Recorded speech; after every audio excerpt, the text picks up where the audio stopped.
Trixie's Forest Retreat by Crow's Crow. Chapter 118. Reasonable. The stars dotting the clear night sky shined a gentle light on the fleeing tree's escape from the apple homestead. With barely a knot of agreement between the two mares vying for dominance during the flight, they plunged into the darkened orchard. If not for the moon shining between the apple trees, their escape might have ended up much like Trixie's attempt a month ago, crashed into a tree. As it was, they could make their way fairly easily. Although the night had not quite gone as it should have, Trixie couldn't be happier. Maybe that meant it actually had gone normally. Trixie had not been invited to enough social events to be able to contrast and compare. However, she was reasonably sure that fleeing the scene was not standard practice for such an occasion. Which was a shame, since she considered herself an accomplished escape artist. Once they'd reached the other edge of the orchard, Rainbow Dash finally slowed down and allowed for a brief rest while she looked over her shoulder. "I think we lost her. We were never followed, genius. Because we were too fast." Rainbow Dash had that stupid grin on her face, which she only wore when she was goading her. The only winning move was not to play, but it was too late for that. Trixie groaned and rolled her eyes. "Yes, let's go with that. You outran a little old lady with a bad hip. Be proud." "She's hurt?" Fluttershy gasped. "She's old," Trixie corrected. "There's a difference." Fluttershy threw a brief look with Rainbow Dash, who was busily flexing a sleeping wing and trotting ahead. Noting she was alone in this, Fluttershy gave Trixie an uneasy look. "That's, not very nice, Trixie." After a night, Trixie knew more about being old than she would ever wish upon her worst enemy. In excruciating detail, Granny Smith had shared with her the ins and outs of weather prediction through creative use of arthritis, among many other things, and an outlandish claim of weather creation by doing it all in reverse. Trixie shuddered at the thought of ending up like that one day.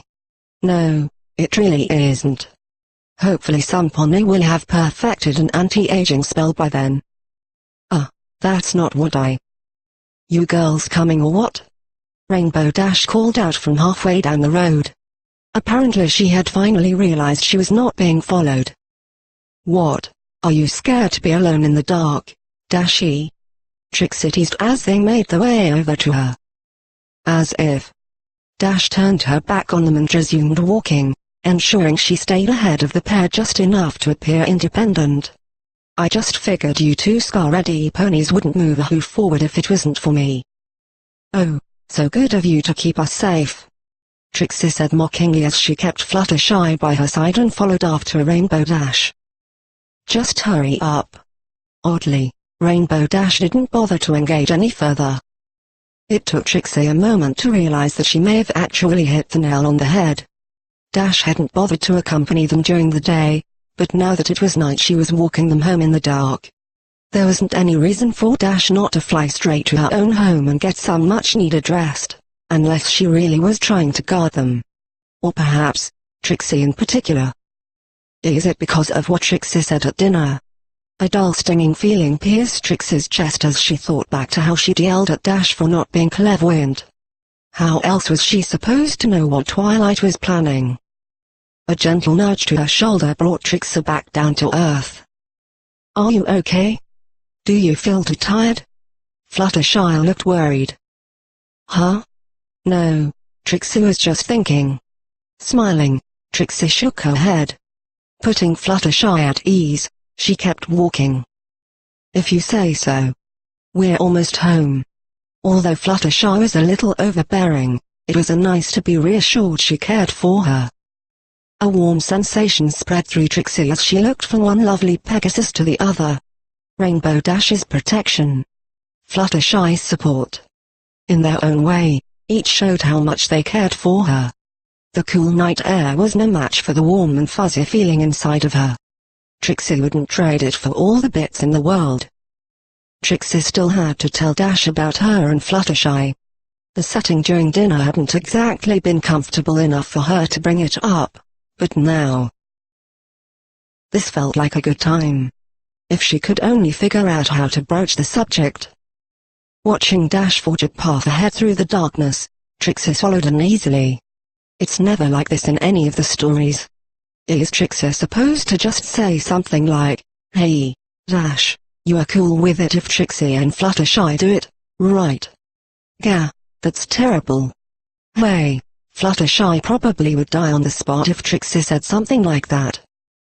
Fortunately, she had the whole trip to think on it. With the serenity of the pale moonlight and refreshingly cool night air rushing through her mane, Trixie was positive she'd think of something before long.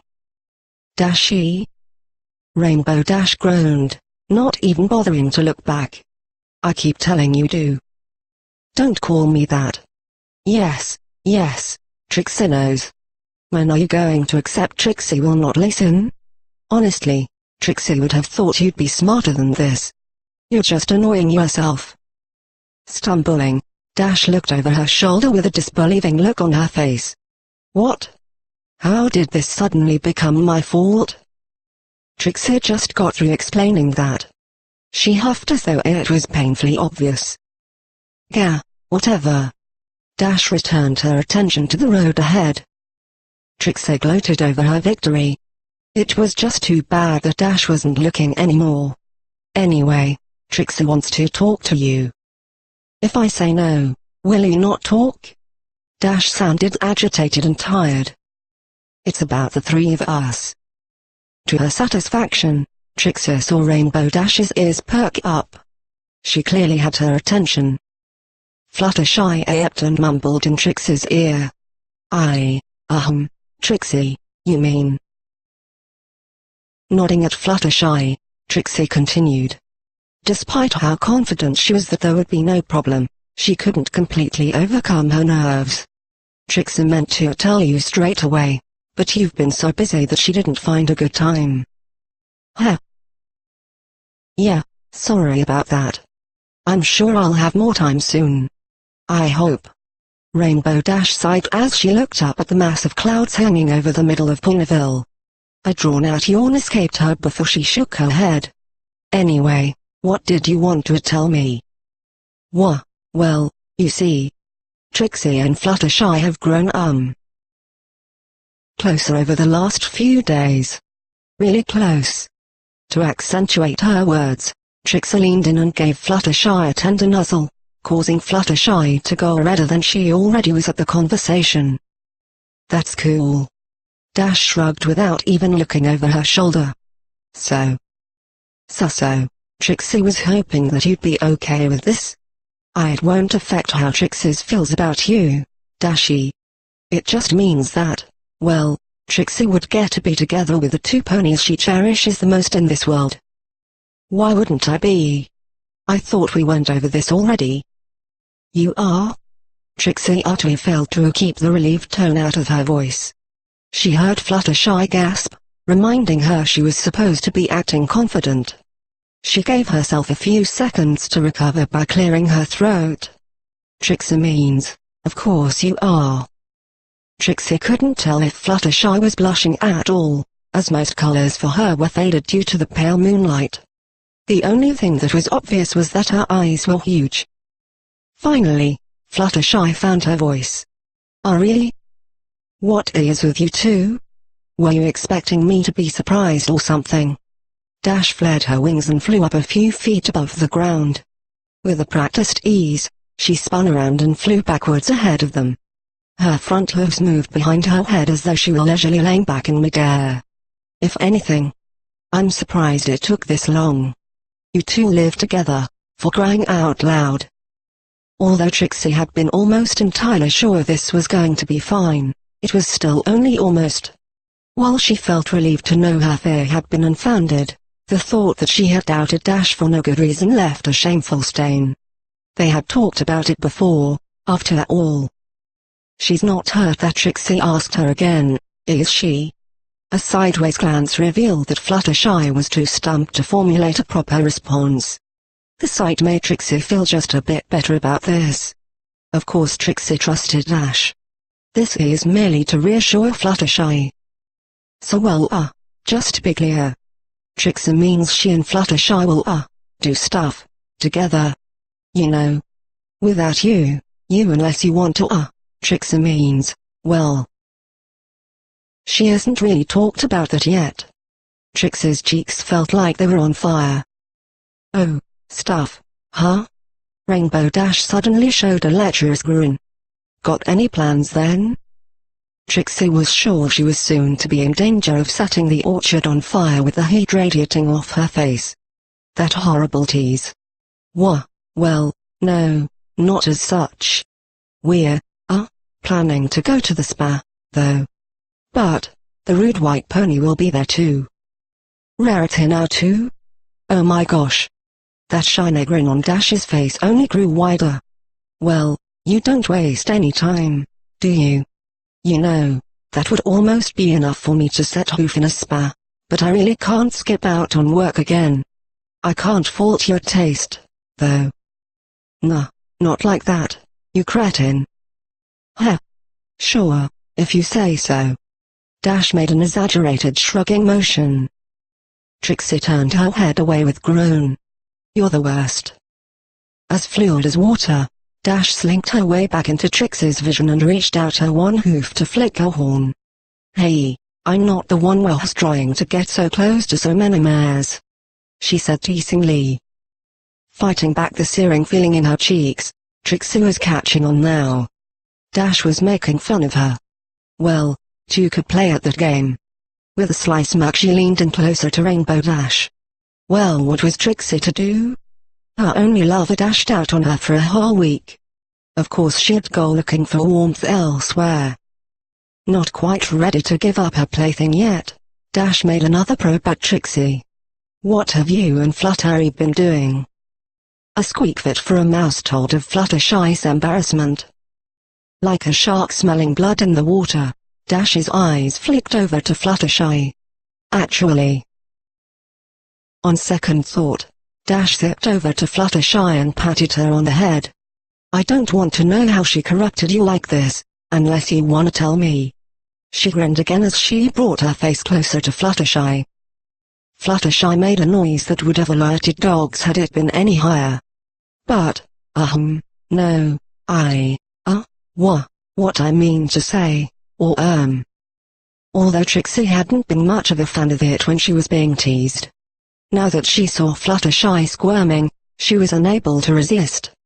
Trixie moved closer and wrapped one foreleg around Fluttershy's neck. Oh, don't be shy. Tell her about all those long nights we shared together in your bed. Trixie never knew nights could be so warm. Despite her mouth opening and closing, no sound came out. Frozen stiff, Fluttershy stood in the middle of the road, trapped between two ponies dead set on making her die of embarrassment. The two ponies best for it, no less. She was akin to a mouse wedged between two particularly playful cats. Rainbow Dash waved her hoof in front of Fluttershy's face. After getting no reaction, she turned her attention back to Trixie. I think we broke her. You think? She's clearly overheating. Trixie giggled and took a few steps back from Fluttershy. Afterwards, she snagged Dash in her magical grasp and dragged her away as well. Let's give her a little time to cool off. Trixie wants to talk with you about this some more. Be serious. I make no promises. Dash landed in front of Trixie once the telekinesis had faded. What is it? Scratching at the ground, Trixie suddenly felt a lot more self-conscious. It had been so much easier while they were messing around. It's just. Trixie's never been in something like this before, and she knows she's going to make so many mistakes with this. Like how to divide her attention, and Trixie wants you to know she is going to screw this up a couple times before she gets it right. Whoa, what did that mood ever do to you? Trixie gave Dash a confused look. What? You killed it dead. You know, like you killed me. Forget it. Dash waved it off and cleared her throat. Right, okay, serious. I keep forgetting you have no experience at any of this. Look, it's gonna be fine, okay? Don't bother trying to spend equal time with Everpony. Just make sure you're spending quality time with every pony." Trixie blinked, then blinked again, then rubbed ears, then rubbed her eyes. Finally, she was forced to confront reality. Did you just say something actually reasonable? Don't get used to it. That particular nugget of wisdom was something my mom used to say. I guess it stuck. Shrugging, Dash threw a glance towards the mass of clouds in the north. Trixie had to squint to make out what Dash was looking at. Cloudsdale? Isn't that where she's from? Maybe her mom still lives there. She sounds nice. Your mom. That Tartarus forsaken grin was back. She's taken. Chapter 119. Rejoice. The following morning, it was a beautiful day in the meadow. The sunshine felt warmer. The clouds were fluffier. The colors were more vibrant. The wind was breezier. Trixie wanted to dance, sing, or whatever other cliché she could think of. Ever since last night, she'd been on cloud 9, and refused to come down. Even if she tried, she couldn't stop smiling to herself while she practically skipped along the grass, holding a cloud of birdseed aloft. Some of the birds impatiently pecked away at the cloud, while others waited for Trixie to spread out globs of it into the various bird houses. Before she knew it, she found herself humming a merry tune. All was right with the world. Well, perhaps not all, but Trixie felt she could easily take on any world problem ever. Bring on the Ursa Minor, she dressled into submission with one hoof. Nearby, Fluttershy was taking care of the rodents. She still looked a little pale and her reactions were slower than usual. Presumably, the poor thing still hadn't quite recovered from the merciless teasing of the previous night, but she was doing much better. At breakfast, she even managed a few words already, and throughout the day she had gradually improved to the point that she was now happily striking up conversations with a muskrat. Trixie might have felt just a smidge bad about teasing her like they had, if it hadn't been so much fun. Sadly, Rainbow Dash was long gone. She had escorted them home, but then took off. It was a disappointment to Trixie that they didn't get to spend any time together, not in private anyway. It hadn't been a total loss however. As Applejack had promised, the apples helped against garlic breath. Which meant Trixie had gotten the sweetest, butterscotch-flavored goodnight kiss ever. Trixie'd never slept as soundly as she did that night. Speaking of which, she'd even woken up with her mane intact for a change. Perhaps Fluttershy's mane mangling was finally at an end. Licking her lips, she could almost still taste the kiss. It was sickeningly sweet. How does she stomach it? Ponyville better have a good dentist. It was amazing that Dash wasn't pudgy. She reasoned that all that flying around must burn a crazy amount of calories. She wasn't sure when she would see Rainbow Dash again. All she knew was that Dash expected her to drop everything when she did show to pick her up. The implications had Trixie giddy. If Dash planned to pick her up, that had to mean another date. A little grin played on Trixie's lips. Even though Dash was completely cool when Trixie told her she planned to date Fluttershy too, it was not lost on her that Dash's request, or demand, clearly meant she was to be given priority over anything Trixie might be doing with Fluttershy at the time. It wasn't an unreasonable request, since Dash couldn't plan her free time for a while due to her job. But to Trixie it meant that Dash wanted her, and it was a powerful feeling. Taking care of the animals was almost second nature to Trixie by now. It was trivial to dish out the food with a little help of her magic. While daydreaming, she almost didn't realize that she'd already finished the chores. On her way back to the cottage, she noticed Fluttershy was still busy with the rodents. It would probably be faster if she didn't keep talking to them. As she passed Fluttershy, Trixie paused to listen in on what could possibly be so interesting. Oh, about 2 or 3 litters a year, of 6 to 8 each. I guess you'd be looking at about 18? The muskrat stared at Fluttershy in complete shock. Its little mouth hung open wide as though it had just realized its life was officially over. Seeing as the conversation was probably over, Trixie approached and on a whim, wrapped a foreleg around Fluttershy while she looked at the small rodent. "Hey, Fluttershy. Let Trixie guess, it's the little guy's first breeding season?" "Eep." Startled, Fluttershy ducked down low, which just made Trixie lose her balance and tumble forward till they were both on the ground. The commotion chased off the critter. A little struggle ended up with both ponies on their sides in the grass, trying to find somewhere to place their hooves without stepping on the other's mane. "Oh, hello, Trixie. Sorry. Yes, sometimes the younger ones have questions when they finally find a mate." Trixie was kidding. With a spark of her horn, she lifted Fluttershy off the ground. It was far easier to get back to her hooves when only one of them was down. Trixie's done by the way. Fluttershy wobbled in the air, hooves paddling aimlessly as though she wasn't sure where the ground had gone and hoped to swim back to it. To Trixie's amusement, the wings stayed clamped onto the Pegasus's sides. Oh. Her face turned red and she grappled for a different subject. "You done with what?" "The chores. Trixie's fed all the animals while you were, educating." Trixie smiled proudly. It had been far too long since she had felt good enough to do any real showing off, and even though feeding a bunch of critters in record time was a far cry from her usual performances, she'd take what she could get. Besides, since she was trying to impress Fluttershy, something related to animals might actually be the best thing. "Already? But, Fluttershy frantically looked from one animal to another, all of which were eating happily. With an unsettled look on her face, she settled back on Trixie. The magic holding Fluttershy aloft gradually faded, allowing the girl to get her hooves back on solid ground. Yes. A small feat for Trixie's smile faltered slightly when she noticed the distress on Fluttershy's face. Trixie is sure she did it correctly. Right? Perhaps Trixie should have paid a bit more attention while working, but she couldn't imagine she'd have made any mistakes. Quickly flashing a smile, Fluttershy nodded. "Oh, yes. I'm sorry. Of course you did. Thank you, Trixie."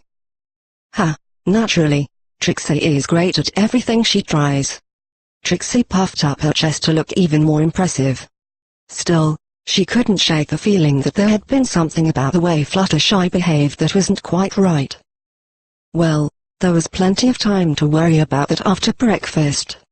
Maybe Trixie would try to probe Fluttershy on it while they were enjoying the spa later today. Mornings were the worst. Every single one of them was always far too early in the day for Rainbow Dash's tastes. It was even worse, if that was even possible, when she hadn't gotten enough sleep. Normally, she never would have bothered to get up turning such horrendous hours, but she had to go to work, again. Ugh, Dash groaned while she reluctantly kicked her blankets off. "I knew I shouldn't have hung around for that long." As nice as it was to have somebody else cook for her, it didn't actually save her any time. It was easy enough to heat something up and scarf it down. Her regular dinner barely took 10 minutes start to finish.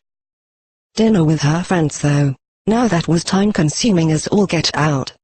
It wasn't like she could just eat her fill and leave to go to bed.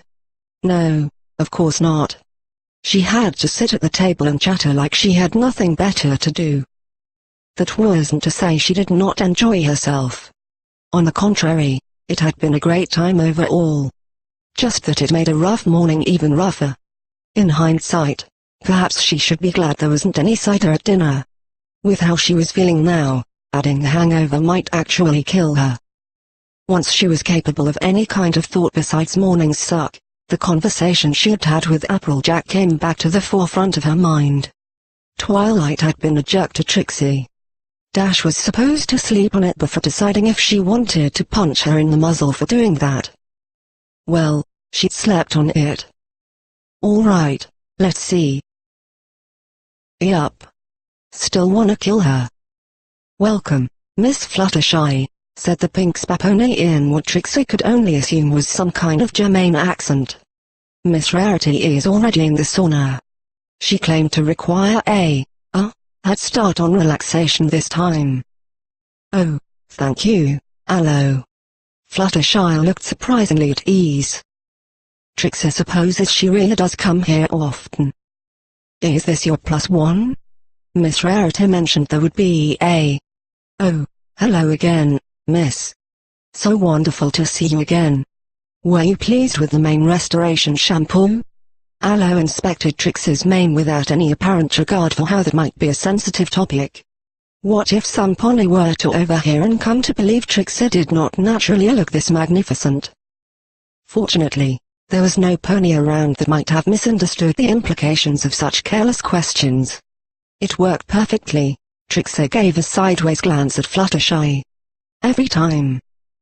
Fluttershy blushed. Such a relief. After Miss Rarity complained that it had not worked for her at all, we were so worried that... Yes, yes. Trixie waved her hoof dismissively. That is all very interesting, but Trixie is not here to discuss hair products. Briefly, Aloe looked disappointed.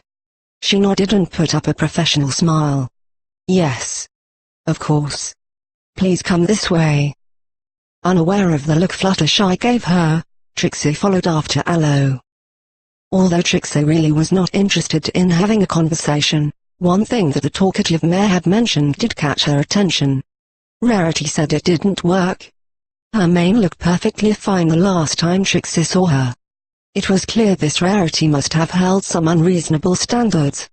Of course, what else was Trixie expecting from the mare that publicly declared that any unicorn without a fancy dress was a poser? She wasn't looking forward to this meeting. Trixie had been inside the Ponyville Spa before, but she had not gotten any further than the front desk at the time. Unsurprisingly, there was more to the place than just a small store and a pleasant scent. It was obvious that they were making do with what little was available in a rural Earth pony town, but she had to admire how clean and sophisticated they had managed to make the place. Sparkling white beds. Various mud baths without a spot of dirt on the surrounding tiles. To top it off, the walls and other surfaces showcased various elegant decorations and designs. Huh? This place isn't half bad. Aloe smiled half-heartedly. Well. Thank you, miss. Fluttershy peeped and shot a hasty glance at Aloe. If you think that now, Trixie, just wait until you, try some of the, Some of it? Yes, it. You'll never want to leave. It's such a lovely place. Showing a much more radiant smile to Fluttershy, Aloe nodded. That's so nice of you, Miss Fluttershy. I was just talking with my sister the other day about how much we missed having you with us lately. It's such a joy to work with a pony that's practically done the moment she walks in. Not like some of the reconstruction jobs we get sometimes. Oh, I could tell you even though. Given how clean everything was, Trixie had to wonder how they did it. She couldn't imagine it was all done by hoof. Yet, she had not seen any unicorns around. Maybe she ought to give them a bit more credit. It's hard to believe you managed to do all this with just Earth ponies. It's a passion project sometimes I'm sorry. In complete bafflement, Aloe gaped at Trixie while Fluttershy cringed. What? Trixie asked. Aloe glared at Trixie for a moment longer. She opened her mouth to speak, then quickly closed it again and took a small sprint forward toward the heavy wooden door they'd been walking toward. Oh, look, we're here. That's the sauna. Head on in. Lotus Blossom will take care of you from here. I have to go and, get your bathrobes pressed, or something. With that, she pushed her hoof against the door, allowing the shimmering, hot air to waft out. Lotus, all ears. Without even waiting for a reply, she took off. Rude. Still, Trixie wasn't about to let a little unprofessionalism ruin her day. It was far too good for that, after all. The pleasant warmth of a stone-heated sauna just a few steps away was also doing wonders for retaining her good mood. Aloe? You're supposed to take over. Lotus Blossom called after the pink spa pony, but then directed her attention to Trixie and Fluttershy. Putting on a bright smile, she quickly waved them inside. "That silly filly. Please, come in." A moment later, she closed the door behind them to keep the hot air in. "Fluttershy, darling. So good to see you made it." Relaxing in the middle of the bench opposite to the door, Rarity sat with her hooves folded out before her. Somehow, she'd managed to settle into an elegant pose that had her looking like a queen, even while she was sweaty. How long did it take her to find that pose, and how long has she been holding it for? Still, Trixie had to make the begrudging concession that the mare had a certain flair. Fluttershy sat down beside Rarity. "Hello there, Rarity, I'm ever so happy to see you. You've, met Trixie before, I mean." "Ah, yes," Rarity said shortly. She gave Trixie a look that was cold enough to chill even the sauna. "The witch?" Trixie smirked. Naturally, Trixie's reputation precedes her. She took a seat next to Fluttershy. "Witch? That might have been insulting, if it wasn't what's keeping ponies from messing with her now." Rarity." Fluttershy turned to her friend, but didn't say anything further. "Ah, right." Rarity gestured towards Lotus Blossom, who poured a ladle of water over the hot stones in the middle of the room. With a hot sizzle, the water returned to warm vapor. Taking a deep breath, Rarity closed her eyes, then exhaled slowly. Trixie. I've agreed to meet you, Trixie, but here are a few ground rules." "Well, one, actually." Her expression darkened. "If you get near my mane again, I will undo your very existence, are we clear?" Trixie rolled her eyes. Of course the little drama queen would make such a huge deal out of a simple illusion spell. There was no way that Green Rat's nest illusion had lasted for longer than a few hours. "Aren't you being a little over-dramatic?" Before she could say anything more scalding, her eyes caught Fluttershy throwing her a bleeding look as though Trixie was moments away from kicking a bird's nest from a tree. She couldn't bring herself to say another ill word. "Ah, right. Trixie won't mess with your mane." "Good." Rarity slowly stroked a hoof through her mane, and Trixie could swear she could see Rarity's lips move as though the mare was whispering reassuringly to her locks. Locking eyes with Trixie again, Rarity spoke. "I've heard a thing or two about what has been going on the past month or so. It must have been dreadful. How are you doing?" Much of the cold had left her voice. Blinking, Trixie took a moment to process the sudden swing. She'd been ready to deal with more anger than this. Well, Trixie's able to do some magic again this week, so. Pretty good. I'm glad. Even if you are a witch, you perhaps didn't deserve that much misfortune. It is so tragic to lose one's magic, even if it's only temporary. If you need any help with that, I shall. Laying it on a little thick with the witch talk, isn't she? Even so, that's the first nice thing she's said to Trixie. With the loss of her magic, there was a feeling of loss and helplessness that came with it, but it was always hard to share that feeling with any pony that had no magic of their own. They'd simply not understand. That's nice to hear. Thank you. Trixie cautiously smiled. Perhaps this wasn't as bad as she had thought it would be. It was a pretty poor time for Trixie, being reduced to a mere earth pony like that. Trixie heard the sound of water hitting the floor, and noticed that Lotus Blossom had missed the coals. Trixie supposes she really did need her sister to take over for her. Rarity shared a brief look with Fluttershy, then hastily smiled and changed the subject. Now, I've heard about your little rant, the one about how you felt we had ruined your show, in detail. You wouldn't believe how talkative Applejack can get after s'mores and a tree sap removing scrub. But never mind that. My point is that I understand you may have been upset at Applejack and Rainbow Dash for storming the stage, but I want to remind you that it was you who called me out. Trixie bristled. It was you that started, heck. Rarity raised a hoof, silencing Trixie. Tut, tut. I was not finished. I'm sorry for insulting you. Performance style. The ladylike thing to do would have been to simply take my leave. However, I make no excuses for anything else that happened. Granted, that was already more than Trixie had expected, but it still left her feeling not exactly outraged, but irritably curious. What about Trixie's curtain? You tore it from her stage. With a haughty laugh, Rarity waved it off as though it were unimportant. They were so tacky. I fully intended to give you new, more fashionable ones after the show. Trixie bit her tongue. That's supposed to make it okay. You arrogant little. You don't just go around destroying things you don't like.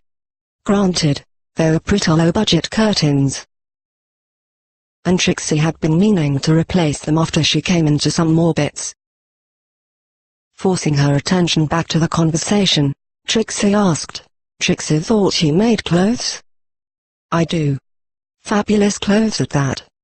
But, trust me, I can cut a piece of fabric into a square. Rarity laughed, and Fluttershy even managed an audible giggle. Trixie felt her face burn up. She was going to give Trixie new curtains? She'd been so angry over that act of vandalism when all along it had always been meant as some kind of prelude to meeting with the selfless unicorn again. So, Trixie supposes that means you changed your mind after a Trixie turned your hair green. Rarity's laughter ceased. Yes, well, no. Of course I was upset that you humiliated me on stage like that. She ran a hoof through her mane again, inspecting the points. Her voice grew more strained. But, I still would have been much more forgiving had you not forced me to wear a wig every time I wanted to go outside. For a week. Leaning away from the noise, Trixie quirked her brow. What are you blathering about? I tried everything to get that horrible mess you'd made under control. Dyeing, bleaching, curling, straightening, ironing. Every single hair tonic that I could get my hooves on. Nothing worked. I even considered burning before I came to my senses. I had to dye my beautiful, innocent mane black, because it was the only color that would stick. Well, of course. Trixie tilted her head in confusion. How this was supposed to be used to her wasn't clear. The glamour spell adds a simple translucent sheen to the object. Light green, in this case. It's much less power-intensive than changing or overwriting the actual color. If the base color is too dark, the illusion won't be able to tint it. Dyeing it completely black is an effective, if somewhat extreme, way of negating the recolor effect. Illusion? Rarity stammered. Not paying much attention, Trixie was looking thoughtfully up at the ceiling as she tapped her chin. What Trixie doesn't get though is why you'd be in such a hurry to do something so drastic. The spell would have worn off in an hour or so anyway. Holding a hoof to her head, Rarity swayed unsteadily. Oh! She cried, followed by a dull thud as she fainted onto the floor. Trixie. Fluttershy shuffled her hooves nervously. I'm proud of you for, I know you're trying, and it's good to be honest, but sometimes. Trixie buried her face in her hooves with a groan. Trixie gets it.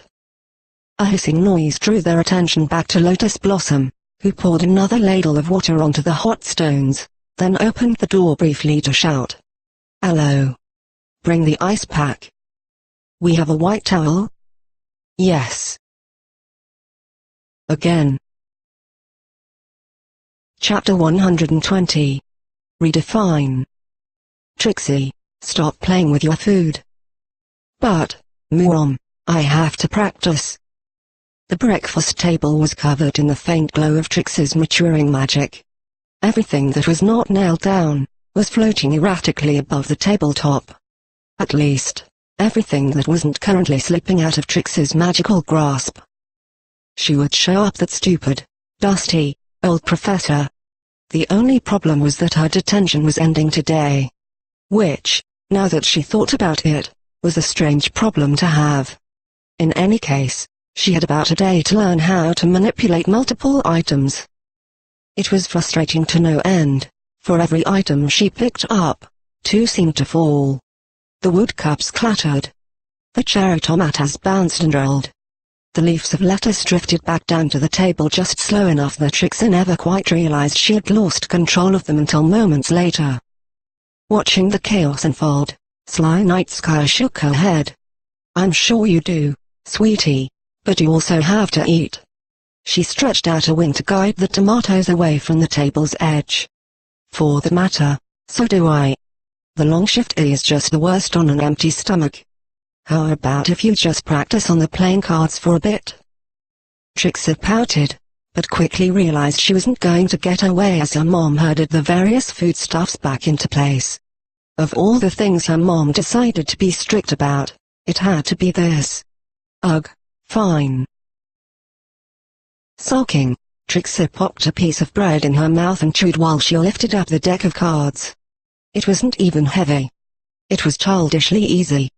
Even though the deck of cards consisted of 52 individual cards, Trixie only had to levitate a single object, the deck. The ease with which she could do that only made what followed even more annoying. While it was simple for her to use her magic on the deck as a whole, as soon as she tried to cut the deck, the aura around deck flickered and several of the cards escaped her grasp, flopping down inelegantly on the floor. "Goa! This sucks." Trixie. After a week of healing, Starlight had returned to her usual spot 3 rows in front of Trixie. From the moment she arrived, the rest of the ponies in the class had been nothing but a buzz with questions about ghosts and tall tales about fighting dragons. Starlight didn't even have to say anything, she was just being handed legends, and while she didn't actually say any of them were true, she certainly didn't bother to deny any of the more heroic ones. To Trixie's unending annoyance. With each new tale, Starlight would look over her shoulder, catch Trixie's eye, and smile. One of those dirty "look how many friends I've got, I'm so much better than you smiles. It was infuriatingly easy for her to do this, considering Trixie was spending a great deal of time trying to melt a hole through the back of Starlight's head with just her eyes.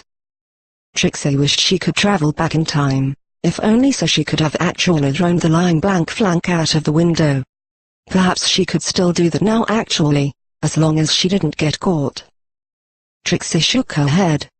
Thinking about it was one thing, but actually doing something bad to another pony, even a lowlife like Starlight, was just not in her nature. The great and powerful Trixie was the hero of the story, and heroes didn't generally go for revenge. Well, unless it's just us. Once the class actually started, things mercifully died down and settled back into the usual boring rhythm.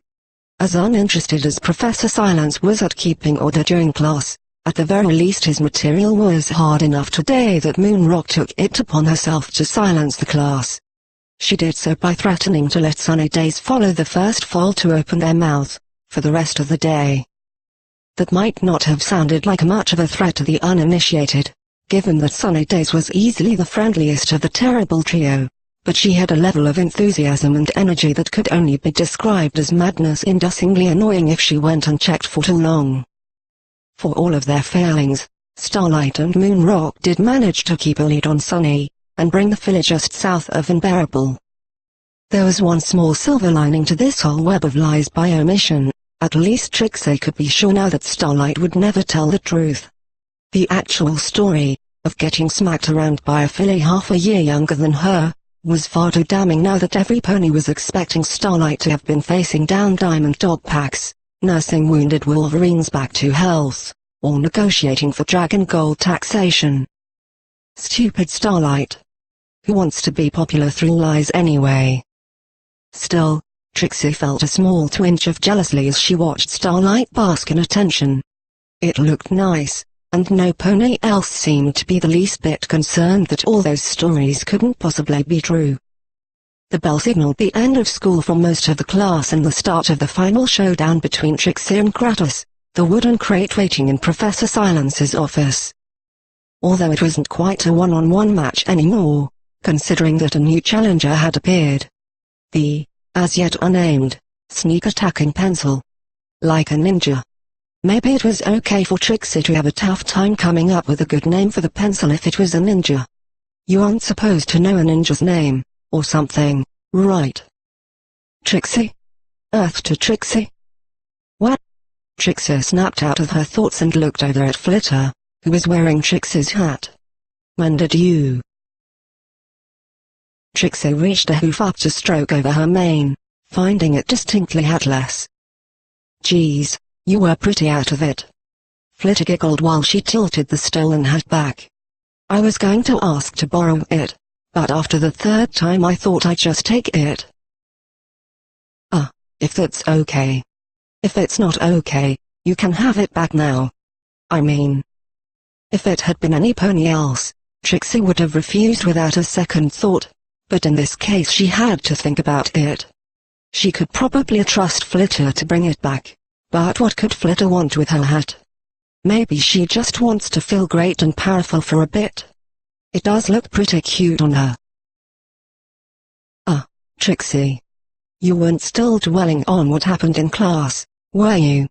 You shouldn't care about what stories they tell. I know you're the greatest unicorn ever.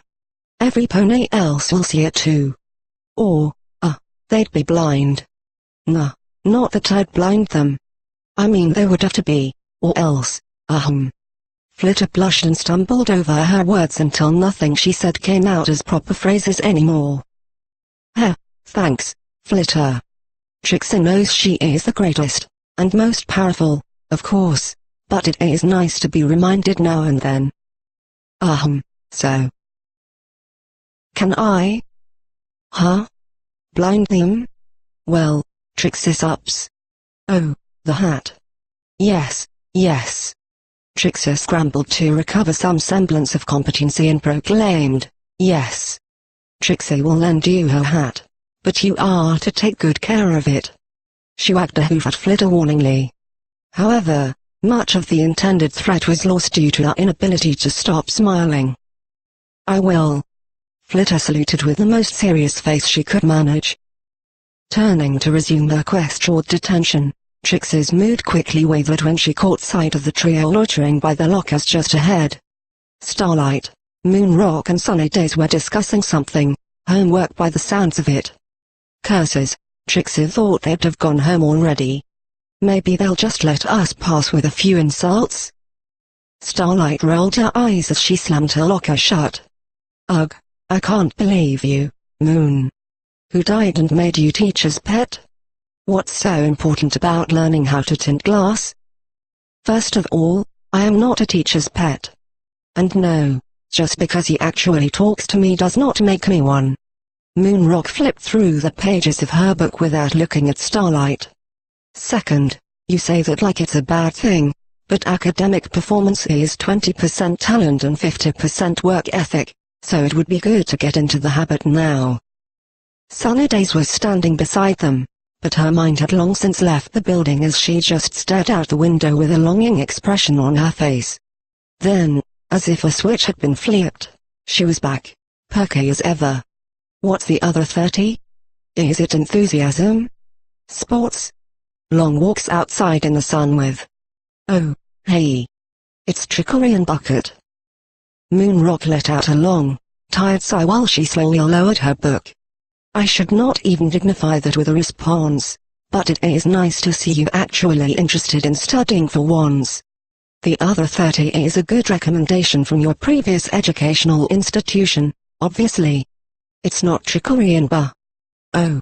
Even Moonrock's dark blue fur couldn't hide her glow of embarrassment. She was not accustomed to being wrong, especially not when correcting Sunny Days. What? You could just say school, you know. You're not sounding smarter just because you're using bigger words. Starlight fell silent when she noticed Trixie and Flitter Bouquet coming towards them. Her eyes widened when her gaze met with Trixie's and an involuntary shudder was quickly stamped out as she trotted into the middle of the hallway to obstruct Trixie's path. Oh, good, just who I wanted to see. Finally, an outlet. This week's been so stressful without you, Starlight. Closing her book, Moonrock fell in line beside Starlight. She showed an unusual amount of enthusiasm, considering for the whole week neither Trixie nor Flitter had any trouble with her. The eye that was not obstructed by her bangs alternated between Trixie and Starlight expectantly. Meanwhile, practically bouncing, Sunny Days took a spot in front of Flitter. "Miss us? We missed you." "Well, maybe not exactly a miss, I mean, we didn't try to hit you or anything." "Oh, hey. Nice hat," she said while looking at Flitter, who promptly tilted her head down to hide behind the white brim of Trixie's hat. Trixie stopped a step away from Starlight.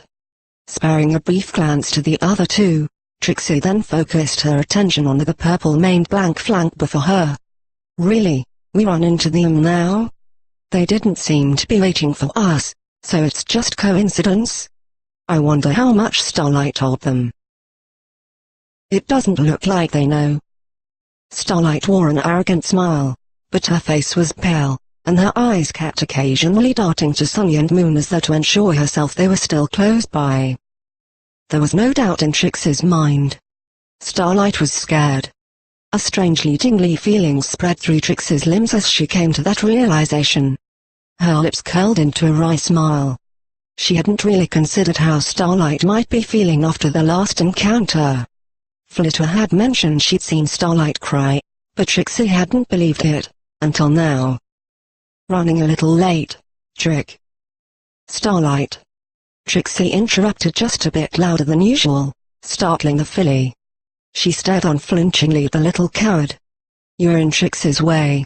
It was a terrifying gamble to make, and Trixie had to fight hard to look calm and confident on the outside. Good thing she was well practiced at acting sure of herself. What? Eyes wide, Starlight had to take a moment to get herself back on the rails. "Just who do you think you are? That's the whole point." I can't see your face, Bucket." "Here, let me help." A yellow glow surrounded Trixie's hat while Sunny lit up her horn. The hat floated up before the color surrounding it abruptly changed to an orchid shine. "Huh? It stuck?" Sunny's horn glowed brighter, but the hat stubbornly stayed on Flitter's head. Only a faint shimmer of orchid magic came from Trixie's horn while she stared Starlight down. Thwarting Sunny was trivially simple, it barely required any magic on Trixie's part. She'd seen Sunny's telekinesis spell before, and knew how terribly inefficient it was. "Starlight." Trixie broke eye contact for a brief moment, looking up at the ceiling, then brought her gaze back down to meet that of Starlight. "Now." Starlight flinched and took a quick step back. "Whoa, hey. I just wanted to, say thanks for the card." "Yeah." She roughly shoved Sunny out of the way, sending the unprepared blonde tumbling. Gah. The magic tug of war game ended when Sunny lost her balance and fell. Ompiff. "What?" Sunny blinked, confused. Starlight wasted no time stepping away from Trixie, and into the spot that Sunny had just been occupying. Trixie spotted a look of relief on Starlight's face and did her best not to grin at the thought of how little a few hooves of space mattered for her ability to levitate Starlight. This urge to grin was pressed down into a visible frown as Trixie noticed just where Starlight was standing. The look of relief on Starlight's face quickly turned to panic when she realized she was now standing in front of Flitter, effectively barring her way instead of Trixie's. Her face turned even paler after she shot a lingering look at Trixie. "You too, but bouquet. I just hadn't had a chance before now." "Yeah. Nice hat by the way, well see you." Starlight hastily stepped aside again, nearly trampling Sunny in the process. "Ow. Hey, watch it." Sunny squealed as Starlight stepped on her mane. "Sorry." Moonrock, who was conveniently already out of the way since the start, looked dumbstruck. Her eyes locked on the unfathomable display Starlight was putting on. Trixie hadn't felt this good in, well, a week. Perhaps she ought to see how far she could push this newfound respect. The dumpsters had gone so long without a filly being thrown into them by Starlight, Trixie was sure they'd appreciate an ironic revival. A gentle prodding at her side caught Trixie's attention. Flitter was peeking up at her from under the brim of her hat. Barely louder than a mouse, she spoke. "You're going to be late." "Ah, right." Trixie nodded. With the way now clear, Trixie, with Flitter in tow, walked past the trio. She did her best to act casual, and not let on that her heart was about to jump out of her chest. Once they were a couple of feet away, she let out a relieved sigh. "I can't believe that worked." Just after they passed the corner of the hall, Trixie could hear Moonrock speak up. "Starlight, what the hey is wrong with you?" Complete silence. Somehow, the professor's office always felt a few degrees colder than it was out in the hallway. Like stepping into a basement. In a basement it would have made sense, but Trixie knew that this office was on the top floor, and, moreover, was facing the sunlit side of the school. For once, Trixie didn't care about what time it was while she held Kratos, the defiant box, aloft. As always, it was much more difficult than she remembered it to be. Stupid confidence always telling her she wouldn't have any trouble this time. If she held it for an hour, she had won the wager and her detention would be over. Of course, this was the last day of detention anyway, and in an hour she would be free either way. That wasn't what she was doing it for anymore. However, the time limit was unimportant. She was merely waiting for the ninja to strike. Or rather, hope that it wouldn't. Either way, she wasn't going to be caught off guard again. The sound of her own breathing betrayed that the marveling spell had been lifted, and a moment later a pencil clattered on the ground. Trixie gritted her teeth and kept her gaze firmly on Kratos. Of course this would happen. Trixie has to get it. "Well, since you are offering," came the mocking voice of the professor. As if he would have gotten it himself if she hadn't said anything. Taking a few deep breaths, Trixie steadied herself. All she had to do was keep the stupidly heavy box in place first without looking. Just like she'd do when carrying her books to school. Maybe she could just imagine carrying the books of the whole class. On second thought, that sounds really heavy. First things first. Trixie made sure the box was not directly above her. The last thing she needed was to be worried about crushing herself. Once she was sure it was safe, she closed her eyes, concentrating just on keeping her spell going. The lack of shockwaves and thunderous noise told her she was successful. That is it. Just keep that part running. Now, where is the pencil? Carefully, she opened her eyes while she kept feeding energy into the spell, keeping it exactly as it was. The pencil had rolled against one of the stool's legs. Steady now. A faint glimmer of orchid magic glowed around the pencil. Steady. She dragged the pencil across the floor slightly while lifting up one end. The box slipped from her magic hold. Gah. No. She whirled back around and poured all of her magic into pushing the crate back into the air. Stay. A bemused chuckle coming from the desk made Trixie's cheeks flush. Shut it. Trixie can do this. Oh, I've no doubt. Any unicorn your age ought to be able to. If you're having trouble, perhaps you could ask Miss Rock to tutor you. I understand she already does so for 2 other students. Moonrock. Trixie would not be caught dead going to her for help.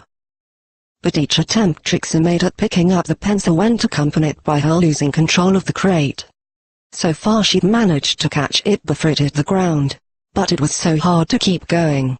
Sweat was pouring down her forehead as she once again looked away from the crate and tried to divide her focus between it and the stupid pencil. This isn't working. What if Trixie throws the crate? That was an idea. A desperate one, but it was not all that different from catching it as it fell. If she couldn't do both at once, then maybe. Trixie wished she had her hat right about now. Just to feel a little more powerful. With a jolt of magic, she flung Kratos up into the air and instantly dispelled her magic, then she turned and cast her telekinesis on the pencil with full force. The pencil was zagged up as though some pony had stepped on its tail and shot up onto the desk. At the very moment the pencil was above the desk, Trixie dispelled her magic and turned back just in time to see the box drop right past her. Her eyes widened, and her horn nearly exploded with light as she wrapped every shred of her magic around the speeding crate and violently yanked it up. Panting heavily, Trixie stared in disbelief up at the crate, hovering just before her. She got to it in time. "I did it." A slow turn of her head confirmed that the pencil was on the desk. "I did it." "Congratulations." Professor Silence applauded while Trixie smiled from ear to ear. "You've brute forced your way through a problem that called for finesse. You must have some Earth Pony blood in you, in him." "What?" The joy drained out of Trixie's face. "The point, Miss Lulanoon, which I am sure must have eluded you or you would not be patting yourself on the back, was to manipulate two objects at the same time, not to start throwing them around one at a time." He rubbed his temples as he spoke, like the sheer stupidity of what he had just witnessed was giving him a migraine. Dumbstruck, Trixie stared at the professor. "But, the box." "Trixie." "Oh, yes, that. You certainly have some muscle, like an Earth Pony even. But you show no finesse, or even the rudiments of a unicorn's dexterity with their magic. I am sure you will have a good career in lifting cargo as a dock worker. Or perhaps you dream a little bigger, and wish to take some mud pony's job of helping others move in and out of houses." But. Her vision blurred as tears welled up in her eyes. She'd won. Didn't she? Why did she feel like she'd failed miserably? Trixie lowered the box back to the ground. Even merely putting it down gently created an abrasive thud. Professor Silence, meanwhile, had picked up the pencil and returned it gently in the cup along with its brethren. "I thought you might have some inkling of potential, but I've seen enough." He looked at the clock then waved a hoof toward the door unenthusiastically. "You have wasted over an hour and 7 minutes of my time already. You know the way. Get out." Trixie wanted to scream, but she felt herself teetering on the edge of wailing. Her lips trembled. If she said even a word she felt as though she'd break some final barrier and break down. She couldn't give him the satisfaction of seeing her like that. Without a word, Trixie turned and stormed out of the office, slamming the door behind her. Complete silence. The professor sighed as the blue filly left his office, then looked down at the crate she had left in the middle of the room. He wasn't even entirely sure how many weights he had added to it in the last week, but he was sure their loss was noticed at the school's gym by now. He would have to get some help moving it this time, or unpack what was in the crate itself. It was just too heavy for his magic, let alone his muscles. He didn't feel bad about that though. After all, it was beyond the magic of any unicorn he had ever met to lift now. Well, every unicorn except one.